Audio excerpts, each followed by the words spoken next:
Director, welcome to In Conversation. Thank you very much, Lynn. It's good to be here. Who are these criminals who come into our homes, into our businesses, even to our hospitals, without us even knowing it sometimes? So the criminals that we don't see effectively, because physically they don't come into our homes, they don't come into our businesses, they're coming in online. So they're coming in on the internet effectively, on the connections that we have when we're using our mobile phones, on our computers and on our laptops. Now, they don't always come into our homes because, like normal crime types, they're only able to come into our homes when there's a vulnerability within the systems that we're using effectively. But they can be anywhere. They can be based anywhere in the world, and you can have groups working together. So you might have some criminals in one region or one area, and they're impacting globally. So it's that global to local element that we're seeing. When we look at crime in its normal sense, it's normally committed by a criminal living in that community. They come into the community, they work locally effectively in crime. Here, the volume and scale that the internet and the connectivity allows these criminals to operate in just expands that vastly around the world, around the regions, and directly into our countries, our homes as well. It means, though, that we may be exposing ourselves even when we don't know we're exposing ourselves. So, for example, as you say, the pandemic has really changed things. Many people are working from home. So when I go online, I can only just see the persons who appear to be on the Zoom meeting with me.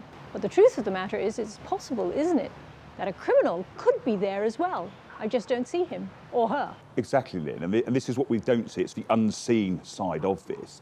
And that's why we have to take specific steps to protect ourselves when we're online. And the responsibility of that lies right across societies. How tricky is it sometimes when we're trying to log onto a system, and our frustration when you're 1 minute before that call starts and you haven't come in through your company side, you think, right, quickly, I'll just dump on my normal computer or something like that, which may not be protected. So there's a responsibility on us as well to make sure we take the relevant step. It's only what we do in the real world as well.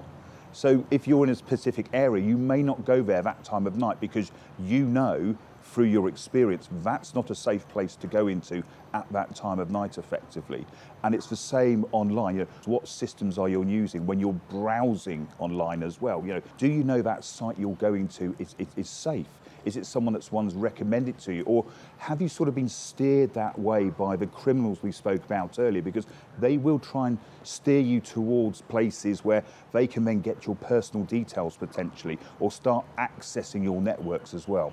Well, that's really scary, though, because as you say, previously, at least for physical crime, you know, somebody coming in wanting to rob me or rob a company would probably have to turn up there.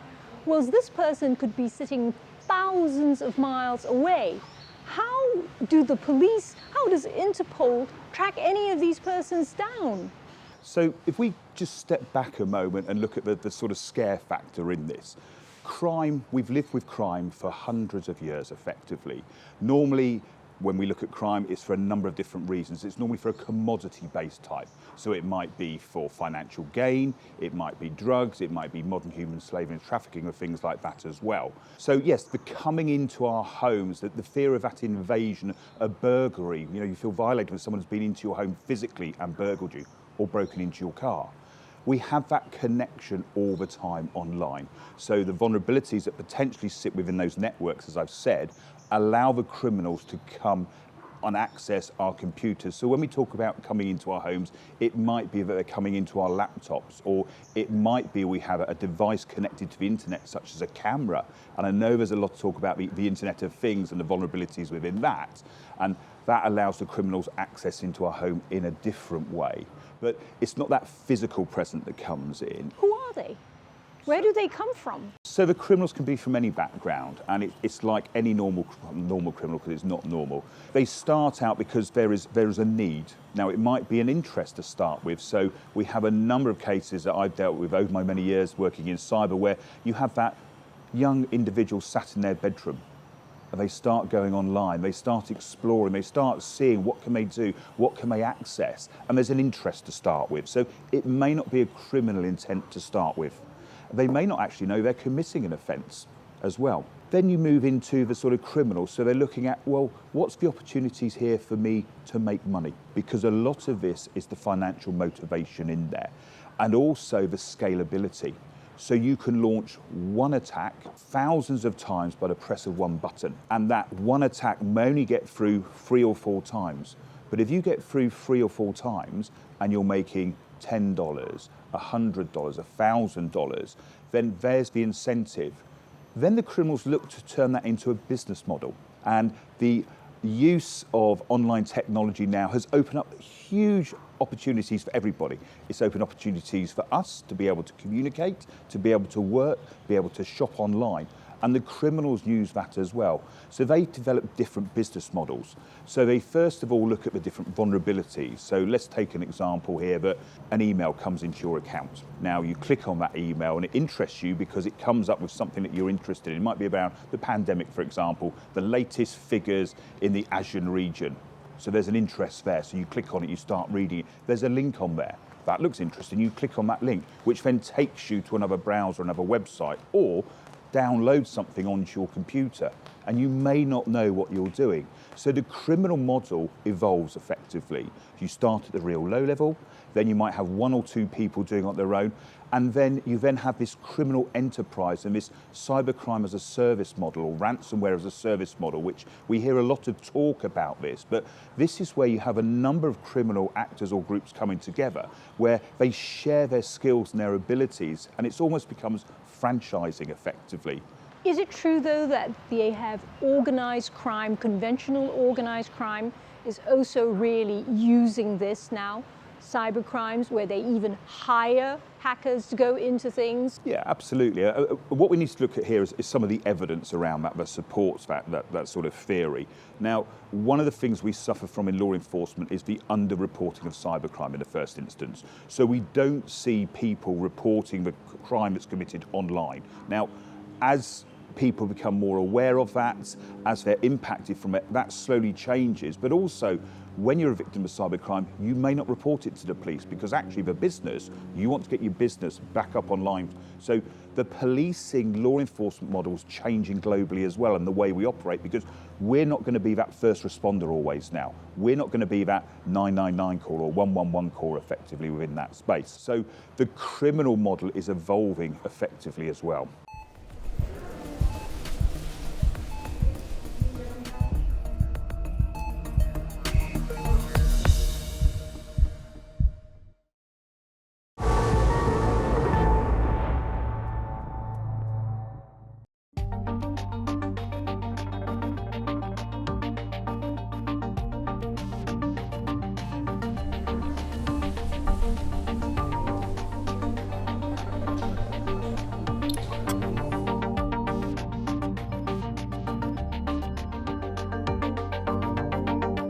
Has the pandemic made things worse? So, the pandemic potentially has made things worse because what has happened, more people going online, a larger attack service for the criminals, more vulnerabilities potentially in there as well. What we've seen is the move from the cyber criminals from a sort of the simple type to start with of the social engineering types, where they'll be phoning people up, they'll be taking details off company websites, impersonating bosses and doing business email compromise, first of all. That's a fairly, I would say, unsophisticated type. We then look at the ransomware side of this. Now, ransomware, what does that mean? And it's actually a digital extortion. So effectively, it means within a network of an organization or company, the criminal gets access to that network and they put on there some malicious software. When that malicious software, let's say, explodes, for want of a better word, it then starts encrypting all the files. So it's like coming into your office in the morning and finding all the doors locked. You can't get into your office, so your business is then massively impacted. So the technology side of that is greater effectively, and that is expanding as the digitalization expands, and it's not just the large companies that are impacted from this, or governments or hospitals or things like this. We've got a lot of small companies that may not have good cyber security stances, or it may be an add-on to someone's day job effectively, and they haven't done the updates on the operating system, so that allows those windows to be open for the criminals to exploit. In the past, cyber criminals seem to have targeted rich industries like e-commerce or oil and gas. But the new thing since the pandemic is they're targeting hospitals and healthcare providers. Isn't that really worrying? So criminals tend to follow trends as well. So on the one hand, where you spoke there about large companies, those attacks are still going on. Because those are those rich targets effectively, and that's what some people go after.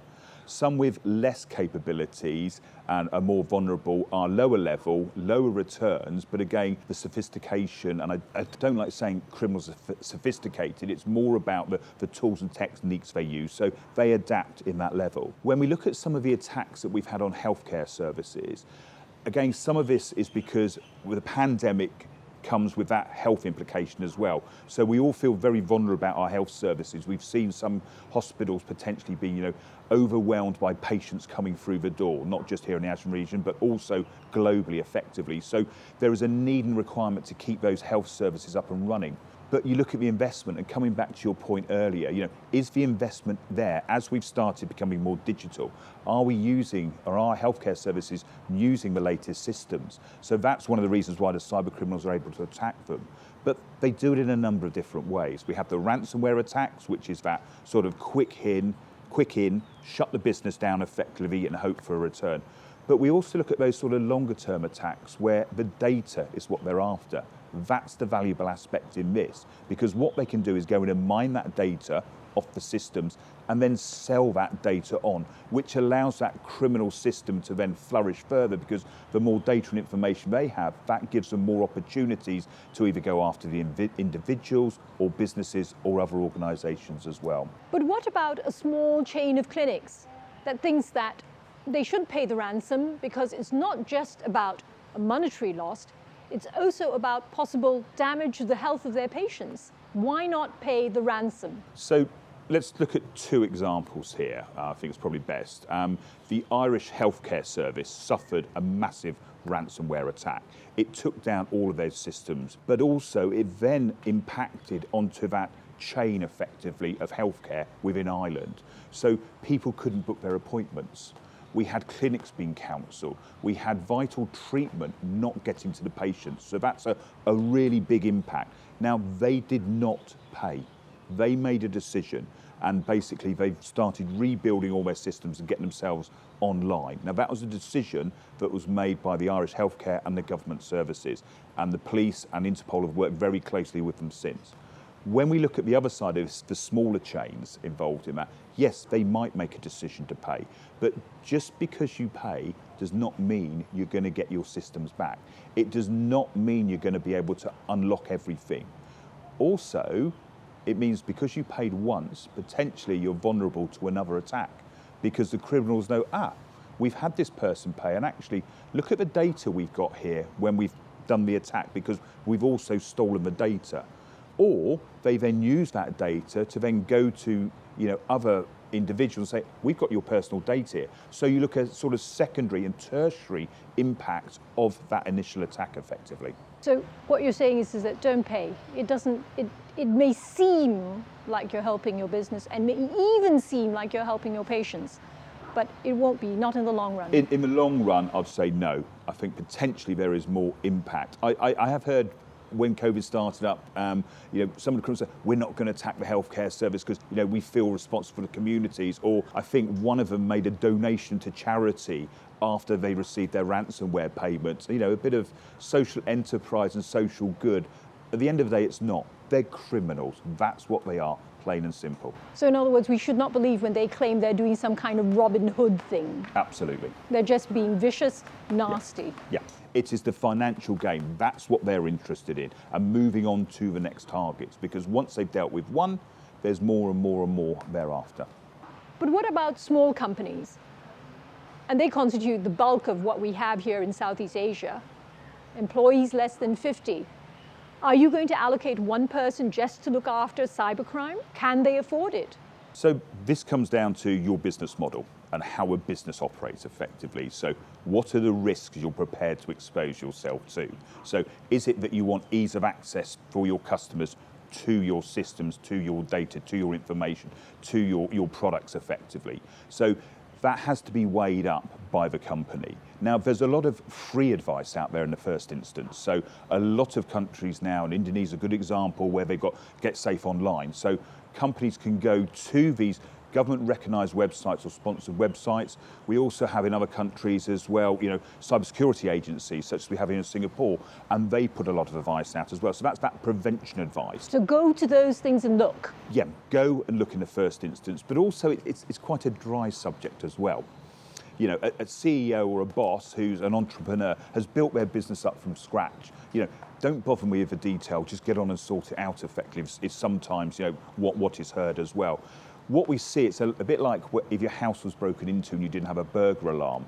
I've seen quite often was once your house is broken into, you buy that burglar alarm straight away afterwards. And this is very similar when you've been subject to some form of cyber attack or cyber crime. As we mature in our online skills, in the way we operate our businesses, this is how that business model operates as well. And it does have to be factored into a business organisation. We look at the large organisations and they invest thousands of millions into protecting their companies, because when you are subject to attack, you look at all the consequences there. You look at the customer, your brand reputation, the impact on your customers, the impact on the staff as well. And we're seeing businesses close down effectively because whether a company chooses to pay or not pay a ransomware demand from a cybercriminal, an extortion effectively, that's the decision they have to make. We advise not to pay it effectively, because if you have some systems in place or you have good backups, you can get things back up and running. It's a bit like being flooded or a fire. You have to go into some remediation and repair work thereafter.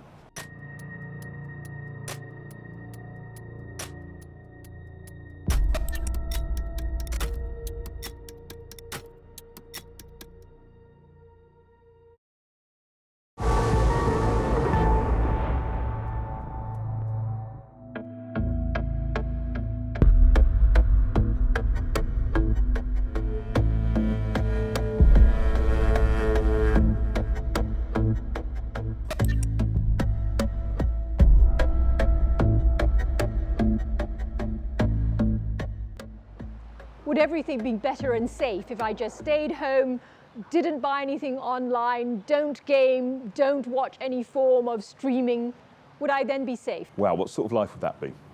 What sort of life would that be? How many times have we got up in the morning and the first thing we've gone to is our mobile phone? A mobile phone last night. How many viewers here now are probably watching this, either streaming it, or sat in front of a laptop or listening to something on their headphones? That's not going to solve the problem effectively. We cannot allow the criminals to dictate our lives and degrade the quality of our lives. What we have to do is take responsibility. So whether it's the governments, whether it's law enforcement, whether it's the industry, whether it's you and me, when we're on that phone, do we know what we're looking at?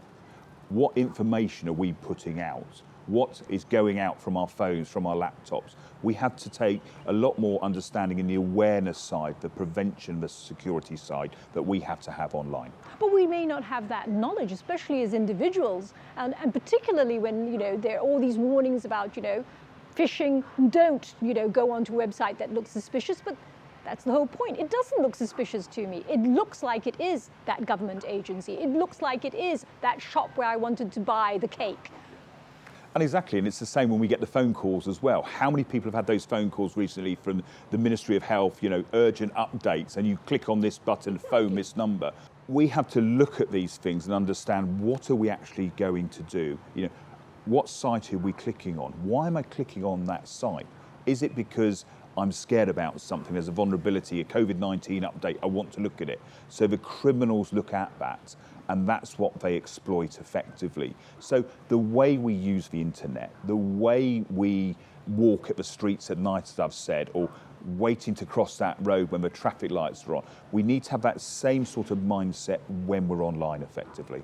You've written in your report that cybercrime today is not going to be what it is tomorrow or the day after. If that's the case, how do we ever protect ourselves? Security does come at some sort of price, doesn't it? Whether it's an investment in our time and effort, whether it's an investment in purchasing security as well, and that's in the physical sense as well. The crime is not going to stop. What we have to do is reduce the impact of crime. A lot of the groups I'm involved in are sometimes a bit like echo chambers. We're all talking about it, but that's because we're in this industry. What sometimes we maybe don't do enough of, is coming out and doing that education, speaking to people on the street, so to speak, making people aware of, these are the vulnerabilities you face. We see a lot of reporting in the press as well and the media. So again, that's another good avenue. But, you read it, it won't happen to me, close it. We have to start changing our attitudes effectively to how we use the internet, what sites we go on as well. So in other words, none of us should think that we're too clever. Absolutely. Perhaps stop being quite so confident that everything's fine just because there aren't any blinking red lights at us the way there is on a street. Yeah, I think that the confidence side, but it's more about ask questions. And when I say ask the questions, think in your mind, what am I doing here? Why are they asking me for that information? Why are they asking me, if I give that information, I get this? Nothing's free. Nothing's free anywhere. It's like someone knocking at your door and saying to you, I'm going to supply this to you if you give me $10 for postage and packaging. You wouldn't do that if someone came to the door, would you? Yet online, someone says, you've won a super prize, give me $10 or click on this link. People do it because, the opportunity there is, wow, this is too good to be true. Well, that expression sort of stands true that it is too good to be true, then it, is not. Director, thank you very much for being on In Conversation. Thank you, Liv.